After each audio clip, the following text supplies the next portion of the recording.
Hello everybody! In today's video, we're going to be reviewing the Bachmann HO scale Rosie from the Thomas & Friends universe. Okay, so a little bit about Rosie as we get started here. As we said earlier, she is a shunting engine, and she's the exact type of employee that any employer would want. She's quick, she loves to work, and yeah, she's a great workmate to some of the other engines like Thomas. Okay, so the actual locomotive that Rosie is based on is the SR USA class steam locomotive. And these were built by the United States Army Transportation Corps as the model S100. Now these were built in the US by Vulcan Iron Works and HK Porter. They were built between 1942 and 1943, and they were built for the purpose of supporting the D-Day landings during World War II. So there's actually quite a bit of history there with Rosie. Okay, so let's take a detailed look at Rosie. So Rosie is a 060 steam locomotive. So as you can see here, no leading wheels, 6 drive wheels, and no trailing wheels. She's got a purple color here with some kind of a two-tone purple and white with red outlining around the side of the tanks and around the side of the cab. Little red window trim there. She has black paint around the front of the boiler and the chimney, 3 steam domes, and you'll see it from the top view, but there's a little bit of, looks like brass painted kind of strapping over the boiler. The purple paint scheme kind of comes down here into the piston with the red pinstriping. And the wheels have a nice little detail here. They've got the red with a little white trim there. Those are metal wheels, obviously, because of making contact with the track. And we've got some nice detail here with the linkage for the drive wheels. And you'll see that in action when we take it for the run. The cab has a couple of silver painted handholds there, handbars, and then we've got some step-ups into the cab. And as we're making our way back here, you can see that Rosie also has an open cab back here that we can, that the driver, fireman could just walk into. I think that's kind of unique amongst the HO Bachmann locomotives in the Thomas & Friends universe. We got the hook and loop couplers back here. You should probably, in front, you could see the profiles of those. And Rosie is about 5.5 inches long. We've got red on the decking, as you can see here, and then that kind of frame of the decking comes down here and surrounds the step, so that's kind of a nice little detail. We get the top of the deck here in white. Yeah, so there's a side view of Rosie. Oh, and on the roof here, there's some kind of ventilation element there to the roof of the cab. So yeah, let's give it a turn.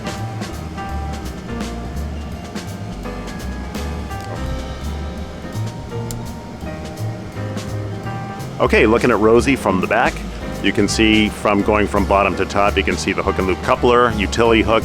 The buffers are actually quite shallow. A lot of the tank engines in the Thomas universe, those buffers kind of stick out a bit, but these are very close to the red bumper there.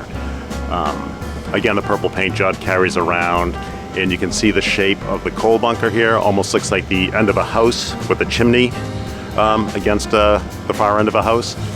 And you can see the little coal coming, kind of reaching the top of the bunker there. You can see from the side, I didn't point it out looking at the side, but you'll see it when we give it another turn. The coal bunker is not very deep. It's a very kind of a thin coal bunker on this engine here. You can see in the back windows, there's some red detailing around the windows, and then you can see another angle of that roof vent there on the top. All right, let's give it a spin.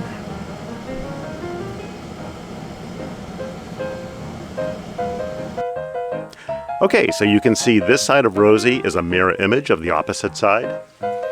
All the elements are the same. Again, you can get a nice look at that linkage down there with those wheels. I really like the detail of the red wheels with the white trim. It almost reminds me of white walls on an antique car.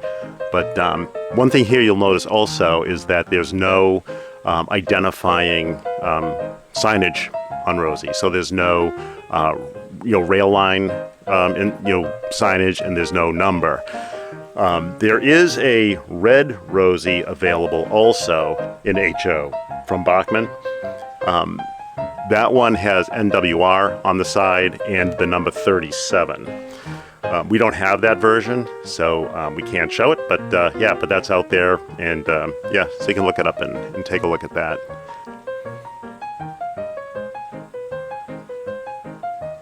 Okay, looking at Rosie from the front, the most obvious feature here is Rosie's face, and like the other HO scale Thomas locomotives, the eyes will traverse back and forth when she's out on the track, and you'll see that when we do our run a little bit later on.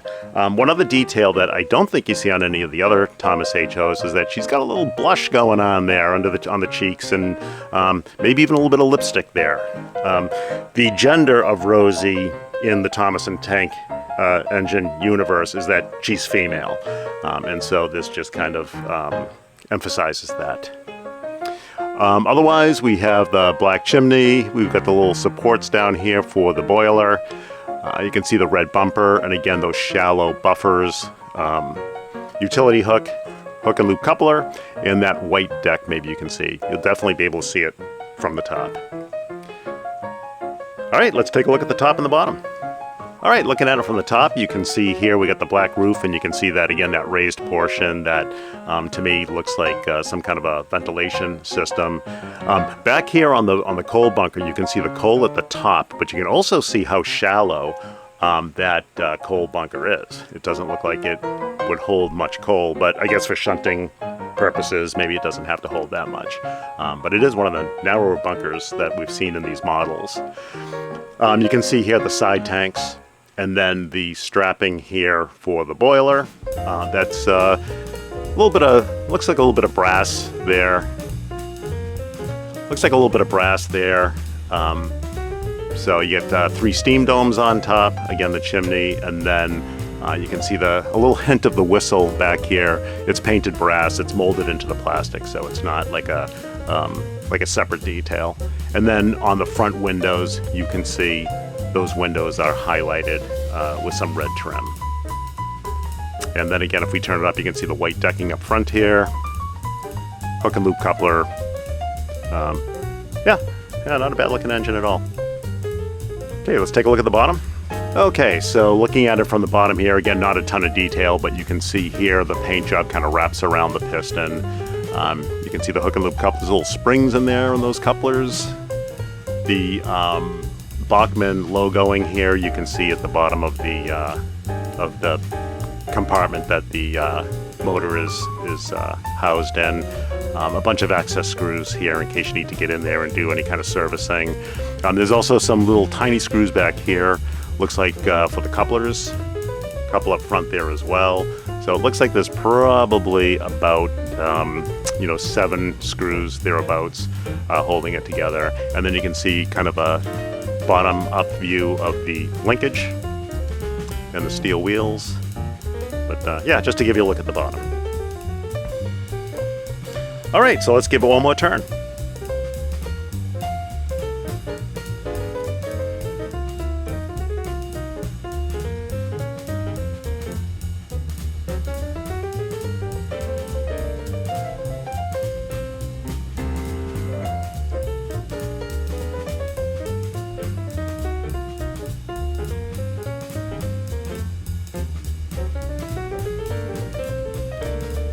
And there you have it, there's Rosie.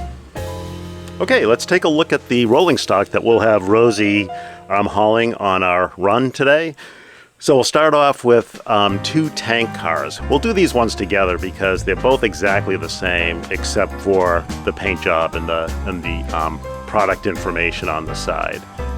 So these are 2 double axle cars here, 2 axles on each car. There's quite a bit of detail down here. As we've looked at a bunch of open wagons and 2-axle rolling pieces of rolling stock in our reviews here, it's all pretty much the same. Just a nice level of detail down there with the mechanics, the brake linkages and the suspension and things like that. It's really nice job on Bachmann with that detail. The wheels are metal, so those they're not for any kind of electrical conductivity purposes or anything like that, but they just adds a little bit of weight to the car as it's going around the track. The tanks themselves, you can see the detail, like the strapping on the tank, presumably to hold it to the wagon, and then we've got some kind of cross, kind of cabling here of some sort, and then we've got the dome to fill both, or even, I would assume it's to fill both tanks. They probably wouldn't suck the product out from that same port. There's probably a port low on the tank for emptying it. Again, you can see here on the strawberry tank here, I don't know what it's hauling, maybe strawberry syrup or something like that. They don't really say, I don't think, in the Thomas lore, but yeah, we'll just go with strawberry syrup. But anyway, you can see here with the contrast of the black and the red, the strapping and the cabling kind of around the tank there. So the white tank is Tidmouth milk, and the red tank is strawberry. Again, doesn't say the product. We'll just go with strawberry syrup. All right, let's give it a turn.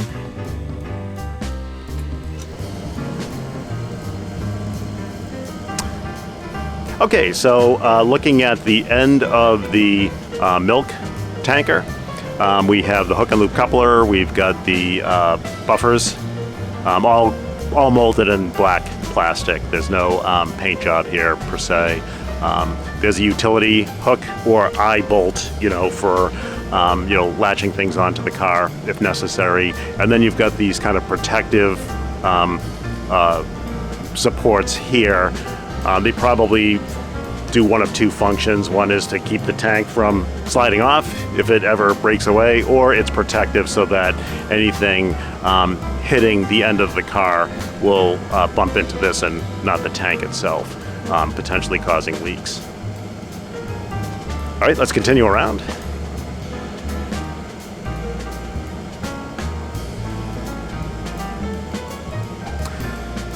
Yeah, not much more to say over here. These cars here are mirror images on both sides. Again, lots of detail down here, metal wheels, good detail in the suspension and the truck work and all that. So yeah, let's continue around one more time.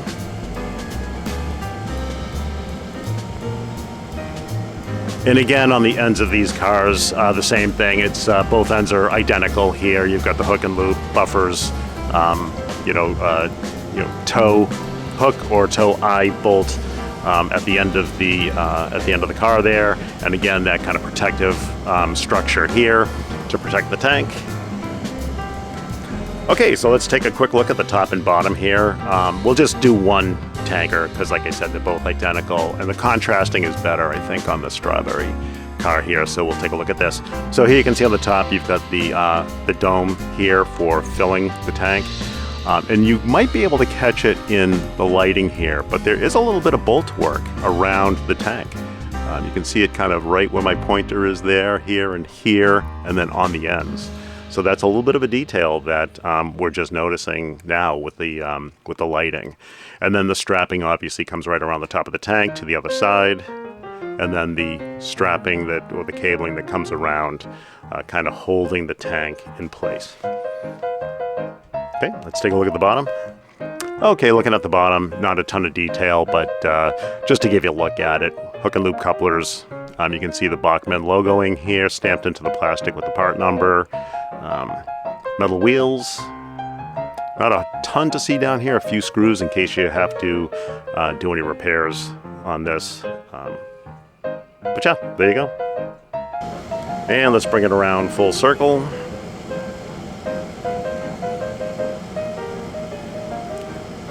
And there you have it. These are Bachmann HO scale Thomas & Friends Universe tank cars. Okay, the next piece of rolling stock up is this refrigerated van here. And you can't see any refrigerating units on this, so we assume that they're refrigerating this old school using ice on the inside of the wagon, but we assume it's a refrigerated van because of the ice cream cone painted on the side. This has a lot of nice detail here. You can see the door. None of this detail moves or anything like that. It's all stamped into the plastic or molded into the plastic. But you can see a nice door here with some nice hardware molded in there. We've got some bracing, some diagonal bracing, and then some plank work. And then we also have this nice corner bracing here, which kind of tapers out from the top to the bottom. And there's a lot of bolt work on that tapering corner bracket too, or corner bracing too. So a lot of nice detail here. Metal wheels, we've got a lot of detail here. Like again, we've talked about these, these double axle trucks here. I think Bachmann must use some of the same moldings for a lot of these because they all look very similar, but suspension, brake mechanics and things like that all looks really good. Hook and loop couplers, and then might be able to see the profile of the buffers there. And then some utility hooks you might be able to see in profile as well. All right, let's give it a spin.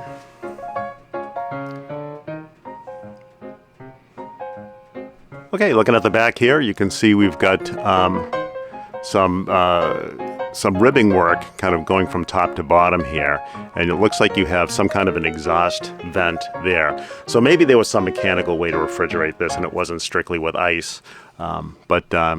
So you got that little detail there, which is really quite nice. And then you've got a few little mechanical things down here, couple little structures down at the bottom. You've got some nice bolt work here and this very slightly arched roof. And then you get some bolt work down at the bottom. Again, a couple of buffers, hook and loop coupler, and a utility hook there. That end actually has quite a nice amount of detail there. All right, let's continue to spin.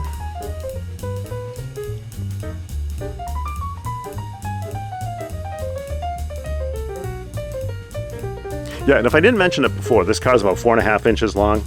The two tankers that we just reviewed, if I didn't mention it for those, are also about 4.5 inches long each there. So looking at this side of the ice cream van here, or the refrigerated van, we have again the same, it's a mirror image of the opposite side, so we've got the same door details, the bracing, corner brackets with a nice bolt work down there, and then the truck work, exact same, metal wheels, nice detail with all the mechanics, suspension, and so forth. And we'll bring it around full circle.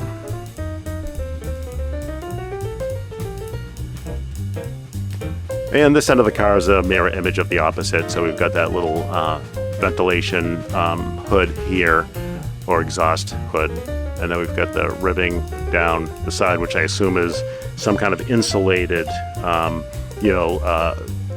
materials being used there to keep the inside of the car cold. We got the same bolt work across the midsection here at the bottom, and then kind of in the archway at the top. So and then the buffers, of course, and the hook and loop coupler and the utility hook.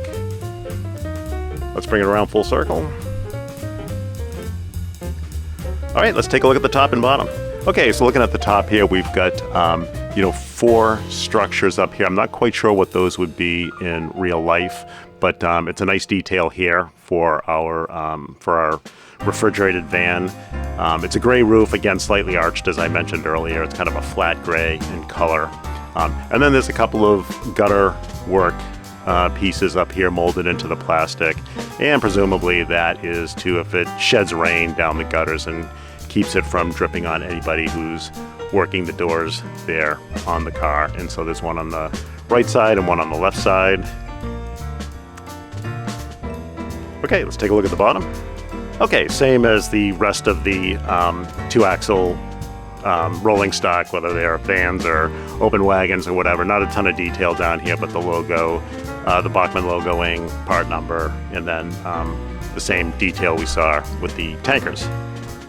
So we won't spend too much time on that, but just to give you a look. All right, let's give it one more spin.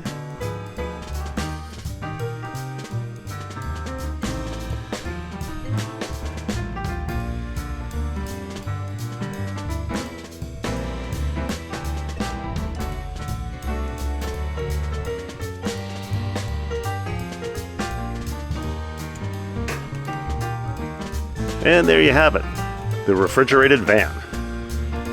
Okay, last up is a Bachmann HO scale brake van.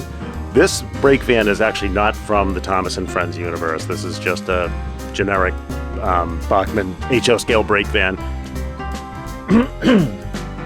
But it looks like it uses the same moldings as the brake van from the Thomas & Friends universe. And if you want to see that brake van, if you watch our Bachmann HO duck review and run, we actually run the Thomas Spiteful brake van during that run, so you can check that out there. We also give it a quick review, but you'll see it's almost exactly the same, except for the colors and the signage on the side.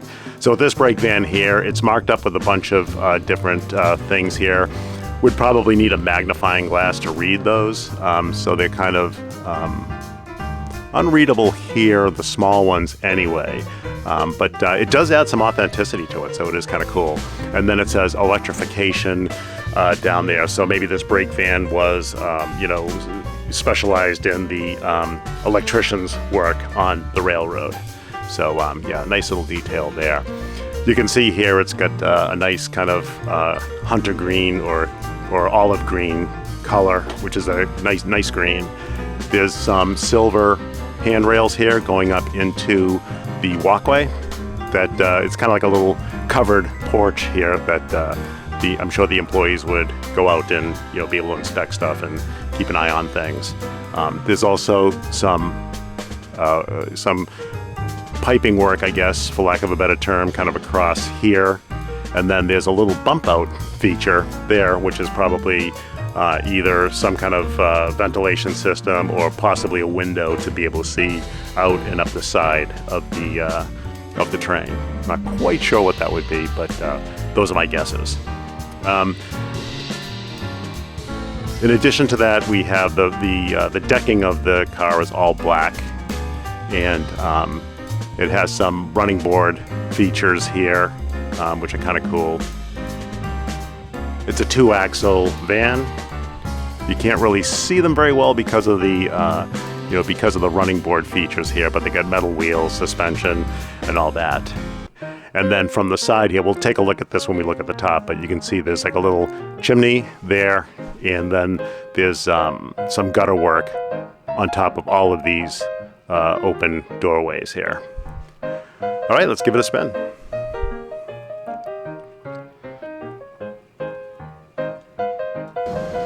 Okay, looking from the back here, you can see that there's a couple of different structures here. There's a decking area here where the employees can perform work things that they can't really perform from inside of this little porch area here. I know porch isn't the technical term, but for lack of a better term, we're going to go with that. Inside here, you might be able to see that there's some detail on the inside wall here. So there's some windows and a door to get into the brake van itself. And there's a lot of detail in there. So let's see if I can get some light in there so you can see it. But there's there's some nice bolt work in there, and there's door latches and things like this. Let's take a look at that if you can. And then the paint scheme there on the end wall is kind of a caution pattern of paint in the yellow and black striping that I think most people associate with caution. And then we have the black decking here. As I said, we got the hook and loop coupler, buffers. No utility hook on this car. Amazing. Almost all the Thomas & Tank Engine Universe cars have a little utility hook stuck in between those buffers there, but not on this brake van. So, all right, let's continue to turn.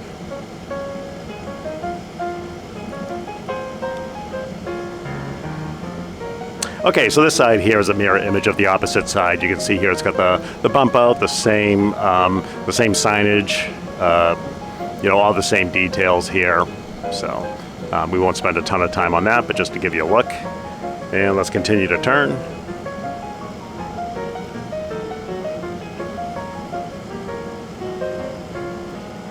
And same with this end here. This is the same as the opposite end. It's got that caution pattern paint job on the end. You got a couple of little details at both ends here, right up here, painted in white. Those might be some kind of lighting feature. Same with kind of right in the center of that caution wall there, that caution pattern. So those could be, they're non-functioning on this model, but perhaps on the real brake van, they're lanterns of some sort or some kind of lighting feature. All right, let's take a look at the top and the bottom. Okay, so the top of this looks exactly like the Spiteful brake van that we reviewed in the duck video, but we'll go through here. We've got 4 kind of gutter features that will shed the rain and channel it away from those open doors that lead into the brake van. And then we've got a couple of what I assume are little ventilation features up here on the top. And then we have what looks like a chimney for potentially some kind of a stove or heating unit that's inside the brake van. And the roof is kind of a glossy gray color. So, all right, let's take a look at the bottom. Okay, so this brake van here actually has a special function that we were saving until we took a look at the bottom. This is actually a track cleaning brake van. So you'll notice here that there's a couple of screws here that hold the element to the bottom of the car, but this has an abrasive pad on the bottom, and that abrasive pad is kind of a free-floating pad, so that when the car is on the track, that abrasive pad sits on the track, and as the train is running around the track, the abrasive pad kind of keeps the top of the rails clean, so that the idea being is that you want to keep good electrical continuity between the track and the wheels. And so this car here kind of cleans all the whatever buildup and things like that get on top of the rails that might interfere with that connectivity. That's what these cars are designed to do, is take that off. So I'm not quite sure how well it works. I assume it works pretty good. I mean, we don't really have too many electrical continuity issues anyway. So we really don't see an improvement or a degradation, but you can see here that we've got a little bit of use out of this here. You can see kind of the track wear marks here at the bottom of that abrasive pad. Our trains run fine, so I assume that this track cleaning element of this brake van works fine as well. And again, metal wheels. We got the Bachmann logoing here under the truck here on the right, and then the part number under the truck there on the left. Okay, and then just one final angle we want to give you here of this brake van are the running boards. So I mentioned those earlier, but with the car sitting on the track, it might have been hard to see. But this brake van has some running boards running across the bottom here. That's what kind of obstructs the view of the trucks. But if we tilt it up a little bit, we'll see if we can give you a little top view of that, if we can. So this van here is a really good looking van. It's got quite a lot of detail on it. So yeah. All right, let's give it one final spin.